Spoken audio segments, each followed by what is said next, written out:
Good morning, ladies and gentlemen, my name is Minish and welcome to this Minish 3-minute review where I'll be reviewing Puddle in 3 minutes.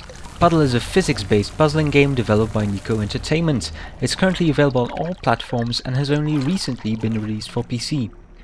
In this game there's no actual story, you simply need to get a puddle of liquid from point A to point B without losing too much of the liquid in the process.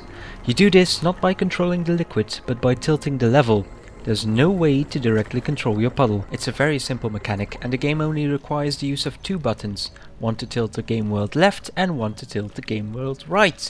However, these controls aren't very precise at all, and this is where a big problem starts to show itself. The game does require precise controls at times, and because those are lacking, the game gets really hard and starts to feel unfair. Another problem is that your puddle is constantly splitting up. Thanks to the imprecise controls, you can easily lose half of your puddle by it getting stuck on a ridge above you. The camera seems to be conspiring against you as well, as it seems to pick a random part of your puddle to keep focus on. Did you just lose half of your puddle on the ridge above? Too bad! The camera zooms in on the part that has already went down the ridge and it gets impossible to salvage the liquid you left behind. All of this makes the game even more frustrating. There's also a lot of trial and error involved in this game. It's impossible to determine up front if you should go full speed because there's an obstacle you need to jump over, or if you need to slow down because otherwise you'll fly into something that dissolves your puddle. The game claims to warn you with signs, but they only appear when it's already too late. In a way, the game forces you to play each level more than once, no matter how good you are. The whole tilt level mechanic never changes and this can easily get boring. To counter this, every so often you get to use a different kind of liquid. Every liquid has its own properties. For example, water evaporates when it touches fire, fertilizer makes plants grow, and nitroglycerin explodes when you aren't careful enough.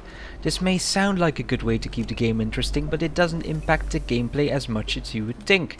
It still feels like the same basic stuff whatever liquid you're playing with.